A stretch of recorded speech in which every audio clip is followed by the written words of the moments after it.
Okay, Here, hello, look at. I'm Abby, and thank you for watching the Future of Medicine podcast. I'd like to introduce my special guest I have with me today. Hi, I'm Emily Lopez, filling in for Katie Picorni. And what's your occupation? I'm a health insurance agent. Okay, that's cool. Thanks for taking the time to join my podcast today. Thanks for having me. Of course. So, today we're talking about, for my biomedical innovations class, I had to choose a problem that I saw in healthcare and come up with my own innovation to help solve an issue that I saw with it, right? Okay. Okay, so during the beginning of the year, we had to brainstorm like some ideas that we had to create an innovation, and some interesting topics that I found were healthcare accessibility and like people that live in like rural areas that don't have equal access to healthcare, and then also a lack of like quality care, and then not enough patient and provider time, and then also workforce shortages in general. So, yeah, those are the few that caught my attention. It is interesting when you live in a rural area. What happens if you don't live close to a hospital or a doctor, right? Mm-hmm. And people that live like hours away, or even like some people like live close to like something, but it's not like they get like good. Well, that's usually then where you do have the not always the greatest time wise, but Flight for Life, or where they work kind of these smaller places work with bigger places to transport people to a bigger hospital or a bigger clinic, or just somewhere where they can get the care that they need. Yeah. Because it is going to be limited in your rural areas. Mm-hmm. But that's a risk that they take by living out there as well. Right. I mean, so you can't blame that necessarily in healthcare. I mean, that's also a risk that you take when you do live out in the rural areas. Yeah. Well, not just rural areas, but that was an example I had. Yeah. Okay, well, so I'll share my ideas on like all of those topics really quick, and then I'll ask you about it, okay? Great. Okay, cool. So for healthcare, like just overall healthcare accessibility, obviously there are a lot of people, and I'm just kind of talking about like the country.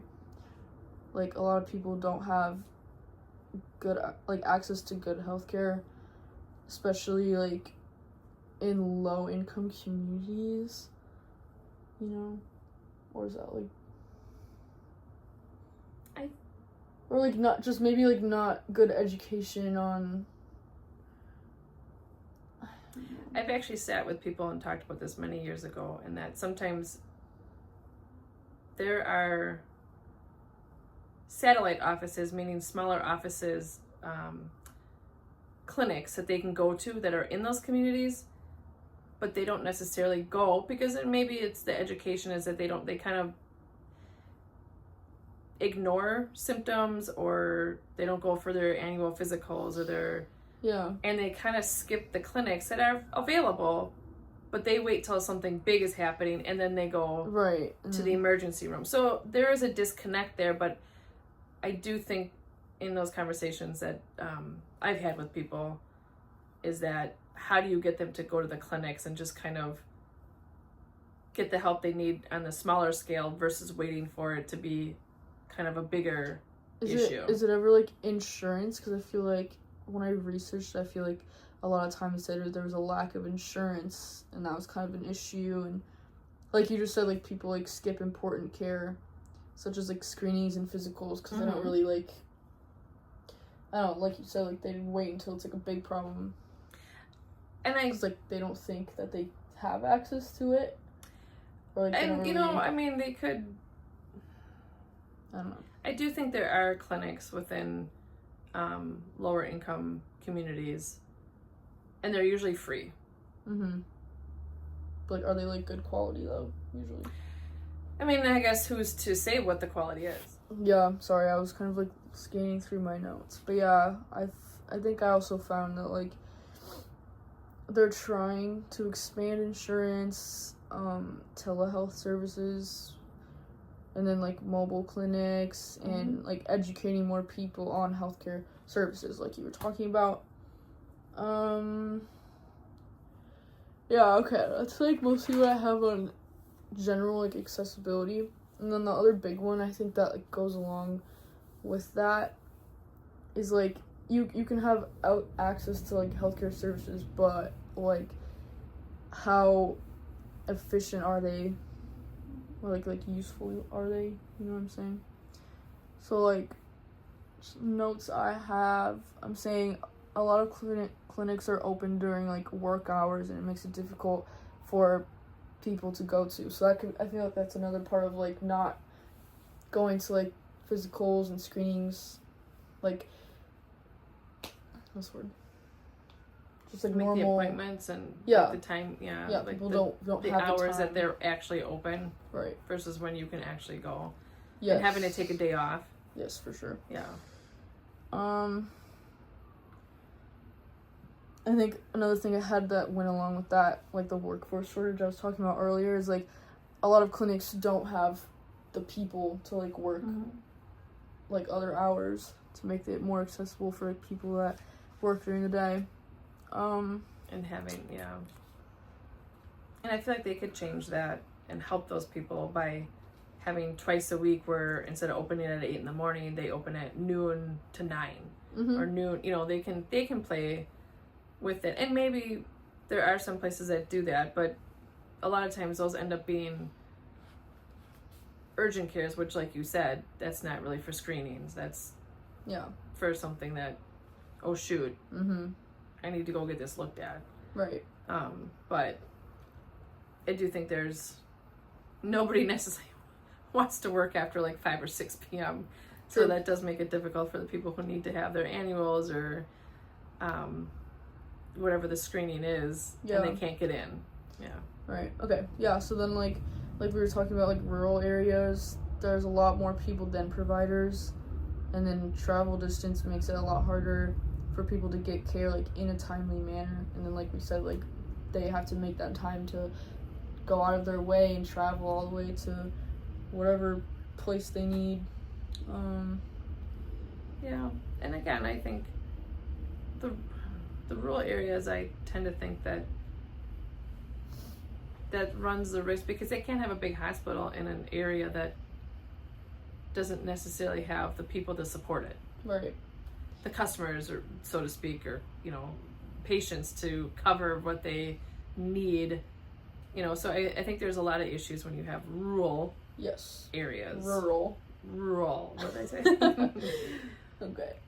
Yeah, so I think my overall takeaway from that is just patients, like, just because it's an issue, like, obviously not everyone's gonna have healthcare right around the corner, right? Like a perfect clinic or whatever they need, like, right next to them. But that's where my innovation comes in. Don't worry. But yeah, I said people might not receive the treatment or care they need, and that can cause illnesses and problems to go unnoticed, and then they just become worse and worse as people, like, wait to get seen or whatever it is, right? Okay, so I think that leads me to my innovation.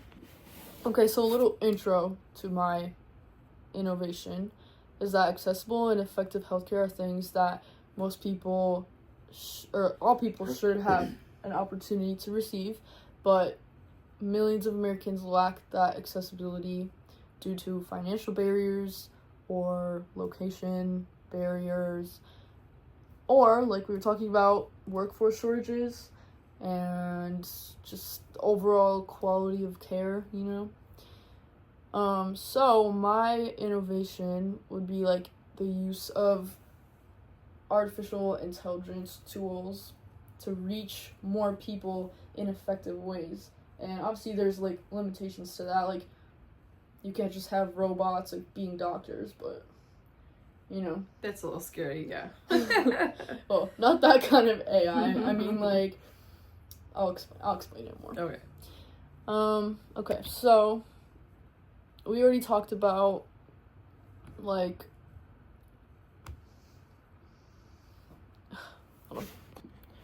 okay, so AI is already being used for, like, drug discovery, virtual clinic consultations, disease diagnosis, prognosis, medication management, and health monitoring, right? Like, you've heard of AI being used in those ways, but I think AI could like significantly reduce inefficiency in healthcare and improve patient flow and experience.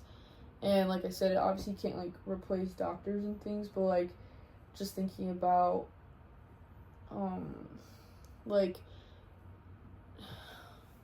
like screenings, and like people could do virtual, like I said, consultations from like long distances instead of having to drive or fly or whatever it is to like go see doctors and whatnot. Okay, so there definitely has been like tools like this. Like I know virtual consultations are already like a thing, but from doing research, I think more like AI powered remote patient monitoring devices, or telehealth for healthcare, AI-powered health education tools, chatbots in healthcare, like software chatbots, robust chat tools, just like things to be able to, I don't know, like AI-powered mobile health. Wait. These are things that already are made. Okay, so AI is already being used in a lot of ways in healthcare, like with like AI-powered remote patient monitoring devices, telemedicine, AI-powered health education tools, AI-powered mobile health. There's just a lot of like rural-based like disease surveillance and outbreak predictions, things like that, right?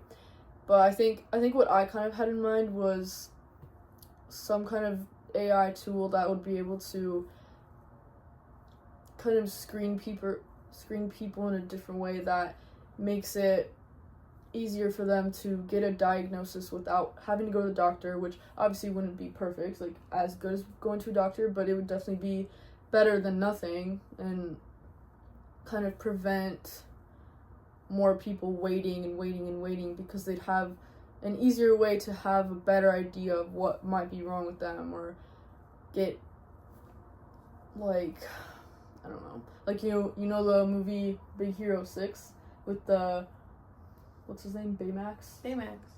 Yeah, and he scans the person for whatever medical problem, yeah, and then it can like detect it. And I mean, obviously that would be very costly, but that's the problem with AI in general. It can be costly, but a tool with that kind of idea in mind, you know, something that would not completely take the place of like what a doctor would do or like a physician or whatever, but it would help give a better idea of a diagnosis that could save people from making unnecessary long trips to a doctor, or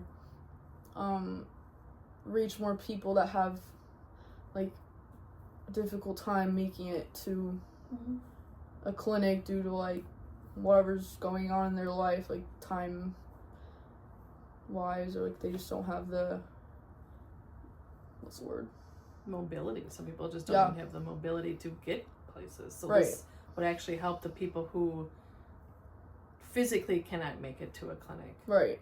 Yes, I agree. Yeah, so I think just one big thing that was like another concern was like the ethical considerations that would go into that, because AI can definitely be like, who's powering the AI? Right. Where's that data going? Who's seeing it? Right. And there's like concerns about the accuracy of the tools, and it's like yes, there are accuracy like problems, but I think AI has like proved, or there's been a lot of like examples of it helping, and it, like we said, like I kind of said before, like obviously you wouldn't be able to replace anything like completely, but it would just be something like that could help reach more people and make like make time that they're taking out of the day more efficient, and like prevent them from wasting their time to go to a doctor appointment and only see their doctor for like 10 minutes because their doctor is getting paid by how many patients they see that day and not actually like the quality of their care that they're giving, you know? So, yeah.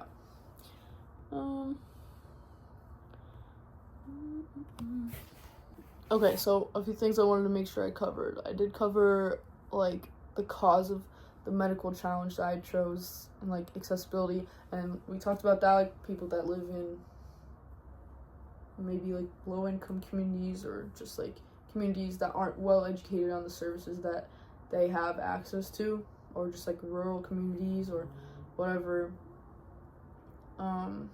Maybe like younger adults just in general that don't know exactly like what services they have, or people that, like you said, like have mobility issues that maybe just literally can't get up and go to whatever doctor they want to see or whatever.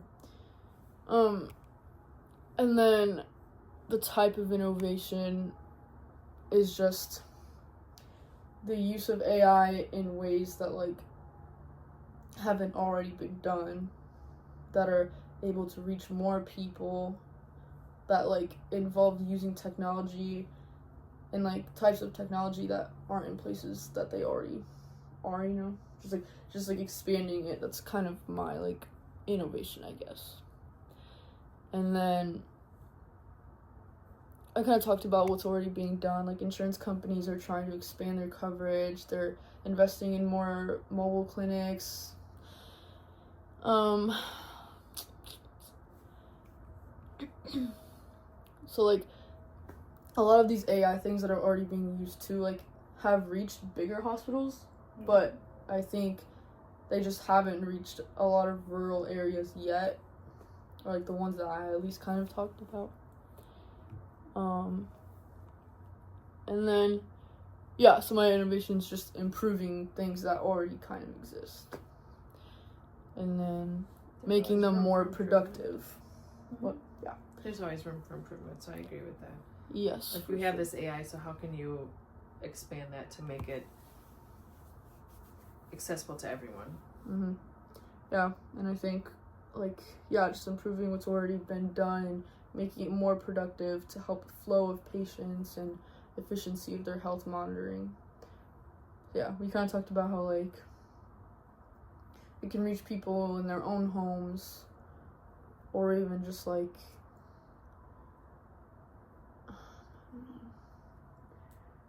prevent them from making trips to far away places if they can do something first that involves AI that can give them a better idea of what they need to do from there, you know. So do you have any questions? Do you see any downfalls to AI? One of the things that I would be concerned about though is if it gets to be too much AI, do you lose the human touch? Well, yeah, that's kind of what I feel like I said this already 5 times, but it definitely wouldn't. I think it shouldn't be like overused. Like it shouldn't be trying to like replace doctor visits like in total, or not in total, but like altogether. But to heighten and put the most value in the time that you actually do have with the doctor. Yeah. Because a lot of the pre-stuff has already been done. And it's like workforce shortages and like patient provider time is like a whole nother issue. Like I feel like that can't completely be fixed with AI, but it can be helped. It can be it can make people's like day-to-day lives a little easier, More efficient. yeah, a little more efficient. A time saver. Yeah, and like I said, like the accuracy of AI can be like a little dicey because it's newer. Yeah, it's newer. Yeah. So, yeah, I think they're like all the research I've done, like they're really looking into it, but yeah, like they don't know enough yet to like know exactly. Well, I think with anything new, there's always pros and cons. Yeah. So I think that's just where you continue the conversation. Yes. I agree. Any thoughts or concerns? No, I think we talked about it. This was a very lovely discussion. Thank you, Abby Lopez. Of course.